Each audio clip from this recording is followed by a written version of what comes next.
ಶ್ರೀ ಗುರುಭ್ಯೋ ನಮಃ. ಹರಿ ಓಂ.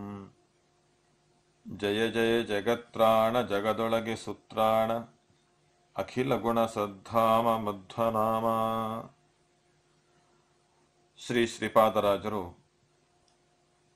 ಪ್ರಾಣದೇವರ ಅಗಮ್ಯ ಮಹಿಮೆಯನ್ನ ವರ್ಣನೆ ಮಾಡ್ತಾ,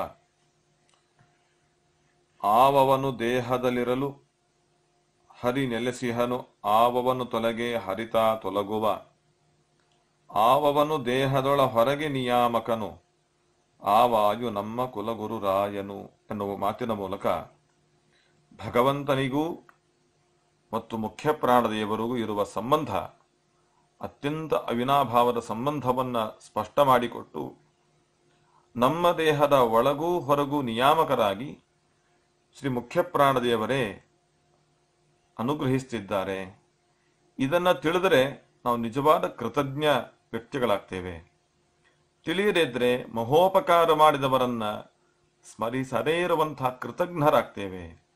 ಇದಾಗಬಾರದು ಅಂತ ಶ್ರೀ ಶ್ರೀಪಾದರಾಜರು ಉಪನಿಷತ್ತುಗಳಲ್ಲಿ ಬಂದಂಥ ಅತ್ಯಂತ ಸರಸವಾದ ಉತ್ತಮವಾದ ಅಂಶವನ್ನ ಸರಳವಾದ ಭಾಷೆಯಲ್ಲಿ ನಮಗೆ ಕೊಟ್ಟು ಅನುಗ್ರಹ ಮಾಡಿದ್ದಾರೆ. ಅದರ ಚಿಂತನೆಯನ್ನು ಮಾಡಲಿಕ್ಕೆ ನಾವು ಹೊರಟಿದ್ದೇವೆ, ನಮ್ಮ ಶಕ್ತಿ ಸಮಯ ಎಲ್ಲದರ ಮಿತಿಯಲ್ಲಿ. ಶ್ರೀಪಾದರಾಜರು ಹೇಳಿದರು, ದೇಹದ ಒಳಗೂ ಹೊರಗೂ ನಿಯಾಮಕರಾಗಿ ಪ್ರಾಣದೇವರಿದ್ದಾರೆ. ಪ್ರಾಣದೇವರ 5 ರೂಪಗಳು, ಪ್ರಾಣ ಅಪಾನ ವ್ಯಾನ ಉದಾನ ಸಮಾನ ರೂಪಗಳಲ್ಲಿ ಪ್ರಾಣ ಮತ್ತು ಅಪಾನರ ನಿರ್ವಹಣೆ ಹೇಗೆ ಅನ್ನೋದರ ಬಗ್ಗೆ ಸಂಕ್ಷಿಪ್ತವಾದ ಚಿಂತನೆಯನ್ನು ನಾವು ಹಿಂದೆ ಮಾಡಿದ್ದೇವೆ. ಈಗ ನಾವು ವ್ಯಾನ ರೂಪದ ಅನುಸಂಧಾನವನ್ನು ಮಾಡುವುದಾದರೆ, ವ್ಯಾನರೂಪಿ ಮುಖ್ಯ ಪ್ರಾಣದೇವರ ಉಪಕಾರವನ್ನು ಎಷ್ಟು ಪಡೆದಿದ್ದೇವೆ, ಪಡಿತಾ ಇದ್ದೇವೆ, ಪಡೀಲಿಕ್ಕಿದ್ದೇವೆ, ಸ್ವಲ್ಪ ಎಚ್ಚರ ಇರಬೇಕು ನಮಗೆ. ನಮ್ಮ ದೇಹದಲ್ಲಿ ಇಂದ್ರಿಯಗಳಿವೆ. ಬರೀ ಇಂದ್ರಿಯಗಳು ಮಾತ್ರ ಅಲ್ಲ, ಇಂದ್ರಿಯಗಳಿಗೆ ಶಕ್ತಿಪ್ರದವಾದ ಜೀವನದಲ್ಲಿ ಎಷ್ಟು ದೊಡ್ಡ ಸಾಧನೆ ಮಾಡಬೇಕಾದರೂ, ಎಂತಹ ಬದುಕನ್ನು ಅನುಭವಿಸಬೇಕಾದರೂ ಪ್ರಧಾನವಾಗಿರುವಂಥ ಒಳಗೆ ನಾಡಿಗಳಿವೆ. ಆ ನಾಡಿಗಳ ಮೂಲಕ ನಮ್ಮೆಲ್ಲ ಕೆಲಸಗಳು ವಿಶೇಷವಾಗಿ ನಡೀತಾ ಇವೆ.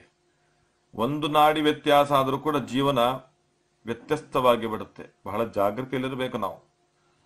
ನಮ್ಮ ದೇಹದಲ್ಲಿ ಒಟ್ಟು 72,000 ನಾಡಿಗಳಿವೆ. ಆ 72,000 ನಾಡಿಗಳಲ್ಲಿ ನಿರಂತರ ಸಂಚಾರಶೀಲರಾಗಿ ನಾವು ತಿಂದಂಥ ಪದಾರ್ಥಗಳ ಅನ್ನದ ರಸವನ್ನ ಆ ನಾಡಿಗಳಿಗೆ ಮುಟ್ಟಿಸಿ ಆ ಕೆಲಸವನ್ನು ಮಾಡ್ತಾ, ಆ ನಾಡಿಗಳು ಚೇತೋವಂತರವಾಗಿ ಅರ್ಥಾತ್ ಚೈತನ್ಯಪೂರ್ಣವಾಗಿದ್ದು, ಅವುಗಳ ಮೂಲಕ ಇಂದ್ರಿಯಗಳು ಸಮರ್ಥವಾಗಿದ್ದು, ದೇಹ ಸುಸ್ಥಿರವಾಗಿದ್ದು, ನಮ್ಮ ಜೀವನ ಚೆನ್ನಾಗಿ ನಡೀಲಿಕ್ಕೆ ಕಾರಣರಾದವರು ಯಾರು ಅಂದ್ರೆ ಅದು ವ್ಯಾನರೂಪಿ ಮುಖ್ಯ ಪ್ರಾಣದೇವರು.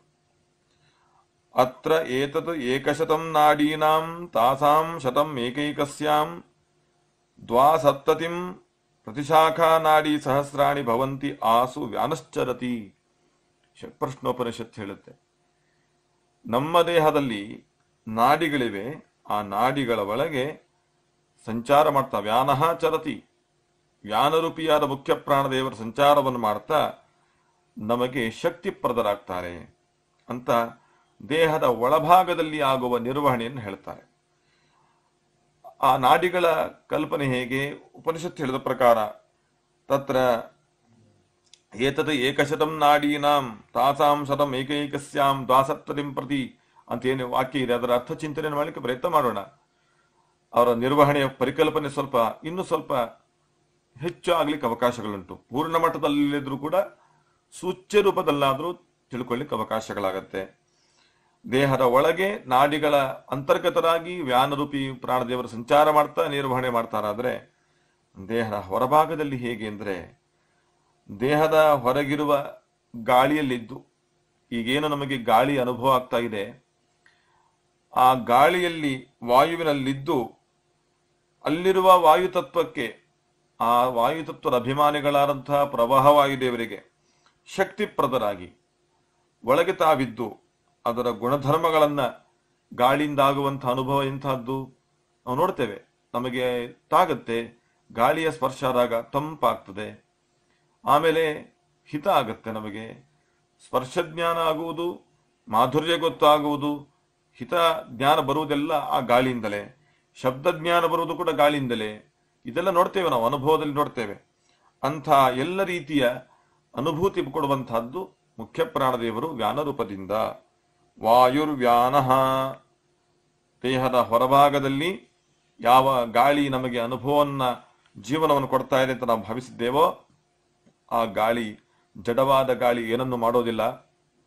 ಮುಂದೆ ನೋಡ್ತೇವೆ ನಾವು, ಜಡವಾದ ಗಾಳಿಯ ಒಳಗಿರುವ ಪ್ರವಾಹವಾಯುದೇವರ ಒಳಗೆ ಇದ್ದಂಥ ಈ ವ್ಯಾನರೂಪಿ ಮುಖ್ಯ ಪ್ರಾಣದೇವರಿಂದ ನಮಗೆ ಇಂಥ ಅನುಭವ ಬರುತ್ತೆ ಅಂತ ಅನುಸಂಧಾನ ಮಾಡಬೇಕು, ತಿಳ್ಕೊಳ್ಬೇಕು ನಾವು. ಆ ಉಪನಿಷತ್ತಿನ ಮಾತಿಗೆ ತಾತ್ಪರ್ಯ ಏನು ಅಂತಂದ್ರೆ, ಒಟ್ಟು ದೇಹದಲ್ಲಿ 101 ಮುಖ್ಯ ನಾಡಿಗಳಿವೆ. 72,000 ನಾಡಿಗಳ ಪೈಕಿ 101 ಮುಖ್ಯ ನಾಡಿಗಳು. ಅದರಲ್ಲಿ 50 ಇಡಾ ನಾಡಿ ಅಂತ ಕರೆಯಲ್ಪಡುವಂತಹ ನಾಡಿಗಳು, 50 ಪಿಂಗಲಾ ನಾಡಿಗಳು, 1 ಸುಷುಮ್ನಾ ನಾಡಿ ಅಂತ. ಆ ಸುಷುಮ್ನಾ ನಾಡಿಯ ಎಡಭಾಗದಲ್ಲಿ ಬಲಭಾಗದಲ್ಲಿರುವಂತಹ ನಾಡಿಗಳೇ ಇಡಾ ಮತ್ತು ಪಿಂಗಳ ನಾಡಿಗಳು. ಈ 101 ನಾಡಿಗಳಿಗೆ ಪ್ರತಿಯೊಂದಕ್ಕೂ ಕೂಡ 100 ಉಪನಾಡಿಗಳಿವೆ. ಇವೆ ಅಂತ ನಾನು ಅನ್ನೋದಲ್ಲ, ಸರಿಯಾಗುವುದಿಲ್ಲ. ಉಪನಿಷತ್ತು ಹೇಳ್ತಾ ಇದೆ ಅಂತ ಹೇಳಬೇಕು. ಯಾಕೆ ನಾವು ನೋಡಿಲ್ಲ, ಆ ನಾಡಿಗಳ ಜ್ಞಾನ ನಮಗಿಲ್ಲ. ಆದರೆ ಉಪನಿಷತ್ತು ಹೇಳಿದ್ರಿಂದ, ನಮ್ಮ ಶಾಸ್ತ್ರಕಾರರು ಶ್ರೀ ಜಗನ್ನಾಥರಾಜರು ಹೇಳಿರುವುದರಿಂದ ಅದರ ಮೇಲೆ ವಿಶ್ವಾಸವನ್ನಿಟ್ಟುಕೊಂಡು ಇವೆ ಅಂತಲೇ ಹೇಳಬೇಕಿಲ್ಲ, ಆದರೆ ಇವೆಯಂತೆ ಅಂತ ಹೇಳಬೇಕಾಗತ್ತೆ. ಇವೆಯಂತೆ ಅಂದ್ರೆ ನಮಗೆ ನಂಬಿಕೆ ಇಲ್ಲ ಅಂತ ಆಗತ್ತೆ.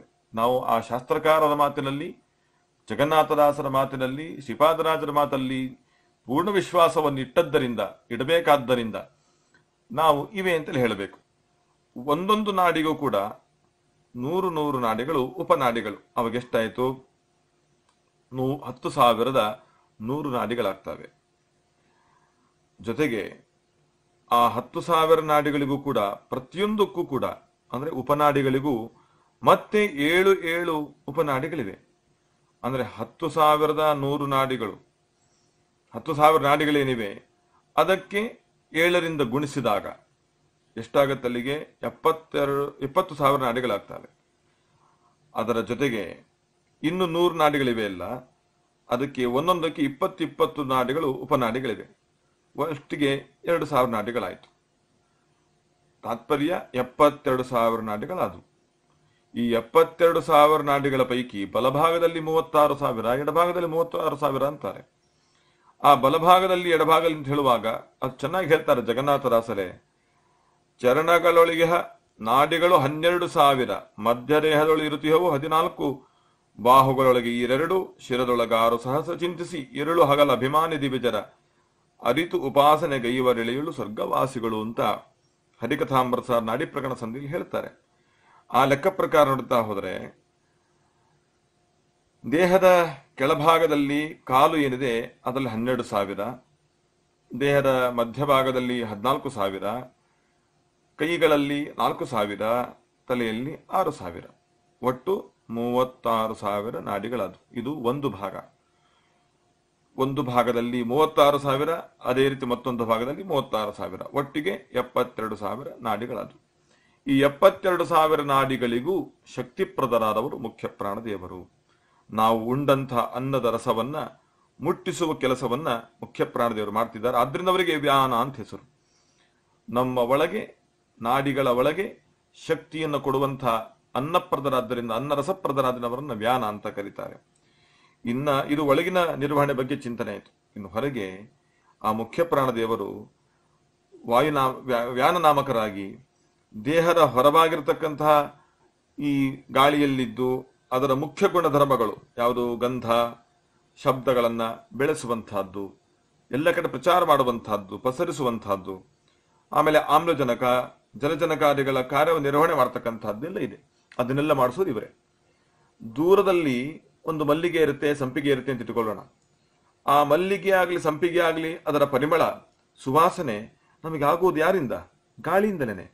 ಗಾಳಿ ಅಂದ್ರೆ ಗಾಳಿಯ ಒಳಗಿರುವಂತಹ ವ್ಯಾನರೂಪಿ ಮುಖ್ಯ ಪ್ರಾಣದೇವರಿಂದ. ಆ ಗಾಳಿಯ ವಾಸನೆ ಪರಿಮಳ ಬಂದಾಗ ಗಾಳಿಯನ್ನು ನೆನೆಸ್ತೇವೆ. ಗಾಳಿ ಇದ್ದದ್ರಿಂದ, ಗಾಳಿಯಿಂದಾಗಿ ಪರಿಮಳ ಬಂತು ಅಂತ ತಕ್ಷಣ ಆ ಗಾಳಿಯ ಒಳಗಿರುವಂತಹ ದೇವತೆಯ ಒಳಗಿರುವಂತಹ ವ್ಯಾನರೂಪಿ ಮುಖ್ಯ ಪ್ರಾಣದೇವರನ್ನು ನಾವು ತಿಳ್ಕೊಳ್ಬೇಕು. ಆ ಪರಿಮಳ ಪ್ರಾಣದೇವರ ಕಣಗಳಲ್ಲಿ ಸೇರಿಕೊಂಡು ಬರುವಂತೆ ಮಾಡಿ ನಮ್ಮ ಮೂಗಿನ ಮೂಲಕ ಅನುಭವಕ್ಕೆ ತಂದುಕೊಡುವಂತಹ ಕೆಲಸವನ್ನು ಮಾಡ್ತಾರೆ. ಅದೇ ರೀತಿ ಶಬ್ದಗಳು ಕೂಡ ಎಲ್ಲೋ ಶಬ್ದ ಇರುತ್ತೆ. ಆ ಶಬ್ದ ತರಂಗಗಳ ಮೂಲಕ ನಮ್ಮ ಕಿವಿಗೆ ಬರುವಂತೆ ಆಗ್ತದೆ. ಅದನ್ನು ಮಾಡಿಸ್ತಿರೋದು ಯಾರು? ಇದೇ ಗಾಳಿಯ ಮೂಲಕವೇ. ಗಾಳಿಯ ಮೂಲಕವೇ ಅದು ಬರುತ್ತೆ. ಹಾಗಾಗಿ ಗಾಳಿ ಬಂದಾಗ ಶಬ್ದ ತರಂಗ ನಮ್ಮ ಕಿವಿಗೆ ಬಡಿಯುವಂತಾಗತ್ತೆ. ಎಲ್ಲೋ ಆಡಿದ ಶಬ್ದ ಇಲ್ಲಿ ಬಂದು ಮುಟ್ಟುವಂತಹದ್ದು ಗಾಳಿಯ ಮೂಲಕವೇ. ಆ ದೃಷ್ಟಿಯಿಂದ ಶಬ್ದಗಳನ್ನಾಗ್ಲಿ ಗಂಧಗಳನ್ನಾಗ್ಲಿ ನಮಗೆ ಮುಟ್ಟಿಸುವ ಕೆಲಸವನ್ನ ಮಾಡಿ ಜೀವನವನ್ನು ಕೊಡ್ತಕ್ಕಂಥವ್ರು ಯಾರು? ವ್ಯಾನರೂಪಿ ಮುಖ್ಯ ಪ್ರಾಣದೇವರು. ಇದನ್ನೇ ನಾವು ನೋಡ್ತಾ ಹೋದ್ರೆ ಅನೇಕ ಪುರಾಣಗಳಲ್ಲೂ ಕೂಡ ಗೊತ್ತಾಗುತ್ತೆ. ಮುಖ್ಯ ಪ್ರಾಣದೇವರು ಬರ್ತಿದ್ದಾರೆ ಅಂದ್ರೆ ಶಬ್ದ ಮತ್ತು ಪರಿಮಳ, ಸುಗಂಧ ಎರಡೂ ಕೂಡ ನಮಗೆ ಬರುತ್ತೆ. ಗಾಳಿ ಬಂದಾಗ ಇವು ಸಹಜವಾಗಿ ಬರುವಂತಹದ್ದು. ಶಬ್ದಜ್ಞಾನ ಮತ್ತು ಗಂಧಜ್ಞಾನ ಬರುವುದು ಈ ಗಾಳಿಯ ಮೂಲಕ ಅಂತ ನಮಗೆ ಗೊತ್ತಾಗುತ್ತೆ. ಆದ್ದರಿಂದ ಯಾವುದೇ ಕಾರಣಕ್ಕೂ ಕೂಡ ಜಡಕ್ಕೆ ಸ್ವತಃ ಪ್ರವೃತ್ತಿ ಇಲ್ಲ. ಇವತ್ತಿನ ವಿಜ್ಞಾನವಿದಲ್ಲಿದ್ದಂತಹ ನಮಗೆ ಜಡವಾದ ವಸ್ತು ತನ್ನಷ್ಟಕ್ಕೆ ಕೆಲಸ ಮಾಡುತ್ತೆ ಅನ್ನುವಂತಹ ಭಾವನೆ ಇರಬಹುದು. ಆದರೆ ಶಾಸ್ತ್ರಕಾರರು ಹೇಳ್ತಾರೆ ಏನಂತ, ಅಭಿಮಾನಿ ವ್ಯಪದೇಶಸ್ತು ವಿಶೇಷಾನುಗತಿಭ್ಯಾಂ ಎನ್ನುವಂತಹ ರಚನಾನುಭವತ್ತೆಶ್ಚ ನಾನುಮಾನಂ ಎನ್ನುವಂತಹ ಸೂತ್ರಗಳ ಮೂಲಕ ವೇದವ್ಯಾಸರು ಹೇಳ್ತಾರೆ, ಜಡವಾದ ವಸ್ತುವಿಗೆ ಎಂದಿಗೂ ಪ್ರವೃತ್ತಿ ಇರುವುದಿಲ್ಲ. ಜಡವಾದ ವಸ್ತುವಿನ ಒಳಗೆ ಒಂದು ಚೇತನ ಅಭಿಮಾನ ದೇವತೆ ಇದ್ದಾರೆ. ಅವರ ಒಳಗೆ ವ್ಯಾನರೂಪಿ ಮುಖ್ಯ ಪ್ರಾಣದೇವರು ನಿಂತುಕೊಂಡು ಈ ನಿರ್ವಹಣೆಯನ್ನು ಮಾಡ್ತಾರೆ. ಅವರ ಒಳಗೆ ಭಗವಂತನೇ ನಿಂತು ಮಾಡ್ತಾನೆ. ಈ ಅನುಸಂಧಾನ ನಮಗೆ ಇದ್ದಾಗ ಪ್ರಾಯಶಃ ನಮ್ಮ ಎಲ್ಲ ಕೆಲಸಗಳು, ಸಾಧನೆಗಳು ಪರಿಪೂರ್ಣ ಫಲವನ್ನು ಕೊಡಲಿಕ್ಕೆ ಸಾಧ್ಯವಾಗುತ್ತೆ. ಇವತ್ತು ನಾವು ತಿಳಿದಿದ್ದು ಜಡದಿಂದಲೇ ಕೆಲಸ ಆಯಿತು, ಜಡವೇ ಮಾಡ್ತಾ ಇದೆ, ನಾವೇ ಮಾಡ್ತಿದ್ದೇವೆಂಬ ಭ್ರಮೆಯಲ್ಲಿ ನಾವಿದ್ದೇವೆ. ಅದು ಬೇಡ. ನಮ್ಮ ಇಂದ್ರಿಯಗಳ ಒಳಗೆ, ನಮ್ಮ ದೇಹದ ಹೊರಭಾಗದಲ್ಲಿ ಎರಡರಲ್ಲೂ ಕೂಡ ನಾಡಿಗತವಾದಂತಹ ಶಕ್ತಿ, ಹೊರಗಿನ ಶಕ್ತಿ ಎರಡೂ ಕೂಡ ಕೊಡುವಂತಹದ್ದು ಮುಖ್ಯ ಪ್ರಾಣದೇವರೇ ಎನ್ನುವ ಚಿಂತನೆಯನ್ನು ಮಾಡಬೇಕು. ವ್ಯಾನರೂಪಿ ಮುಖ್ಯ ಪ್ರಾಣದೇವರು ನಮ್ಮ ದೇಹದ ಒಳಗಿರುವ ನಾಡಿಗಳ ಒಳಗೆ ಅನ್ನರಸವನ್ನು ಕೊಡ್ತಾ ನಿರ್ವಹಣೆ ಮಾಡಿದರೆ, ಅದೇ ಮುಖ್ಯ ಪ್ರಾಣದೇವರು ವ್ಯಾನರೂಪದಿಂದ ಹೊರಭಾಗದಲ್ಲಿ ಗಾಳಿಯ ಒಳಗಿದ್ದುಕೊಂಡು ಶಬ್ದ ಗಂಧಜ್ಞಾನಗಳು ನಮಗೆ ಬರುವಂತೆ ಮಾಡಿ ನಿರ್ವಹಣೆಯನ್ನು ಮಾಡ್ತಾರೆ.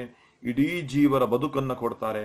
ಅಂತಹ ವ್ಯಾನರೂಪಿ ಮುಖ್ಯ ಪ್ರಾಣದೇವರು ಆವವನು ದೇಹದ ಒಳಗೆ ಹೊರಗೆ ನಿಯಾಮಕನು ಎಂದು ನಮಗೆ ಗೊತ್ತಾಗತ್ತೆ. ಇನ್ನು ಉದಾನ ಮತ್ತು ಸಮಾನ ಎರಡು ರೂಪಗಳಿವೆ. ಅದನ್ನ ನಾಳೆ ಚಿಂತನೆ ಮಾಡೋಣ ಅಂತ ಹೇಳ್ತಾ ಶ್ರೀಕೃಷ್ಣಾರ್ಪಣವಸ್ತು.